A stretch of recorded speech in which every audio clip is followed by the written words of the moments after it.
সাফ নারী ফুটবল চ্যাম্পিয়নশিপে শিরোপার লড়াইয়ে মুখোমুখি হচ্ছে চিরপ্রতিদ্বন্দ্বী বাংলাদেশ ও ভারত। সেমিফাইনালে জয় তুলে নিয়ে ফাইনালের টিকিট নিশ্চিত করেছে দুই দলেই। প্রথম সেমিফাইনালে নেপালের বিপক্ষে দুর্দান্ত প্রত্যাবর্তনের গল্প লিখেছে বাংলাদেশ। ম্যাচের 23তম মিনিটে পিছিয়ে পড়লেও প্রথমার্ধের শেষ দিকে ঋতুপর্ণা চাকমার অলিম্পিক গোলে সমতায় ফেরে লাল সবুজের দল।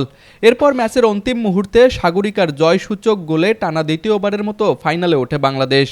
রংপুর শহরে নিরিবিলি ও মনোরম পরিবেশে অবস্থিত রংপুর গ্রুপের প্রিমিয়াম আবাসন প্রকল্প আনান সিটিতে নগদ মূল্য ও সহজ কিস্তিতে প্লট এবং কন্ডোমিনিয়াম অ্যাপার্টমেন্ট বিক্রয় চলছে। অন্যদিকে দ্বিতীয় সেমিফাইনালে ভুটানকে 1-0 গোলে হারিয়ে ফাইনাল নিশ্চিত করে ভারত। ম্যাচের 58তম মিনিটে একমাত্র গোলটি করেন নন গ্রুম। আগামীকাল শুক্রবার অনুষ্ঠিত হবে শিরোপা নির্ধারণী ফাইনাল। তবে বাংলাদেশের সামনে অপেক্ষা করছে কঠিন চ্যালেঞ্জ, কারণ গ্রুপ পর্বে ভারতের কাছে 3-0 গোলের ব্যবধানে হেরেছিল মারিয়া মান্দার শিষ্যরা। এবার সেই হারের জবাব দিয়ে শিরোপা জয়ের স্বপ্ন দেখছে বাংলাদেশ নারী ফুটবল দল। তুষার আচার্য, স্পোর্টস ডেস্ক, RCTV।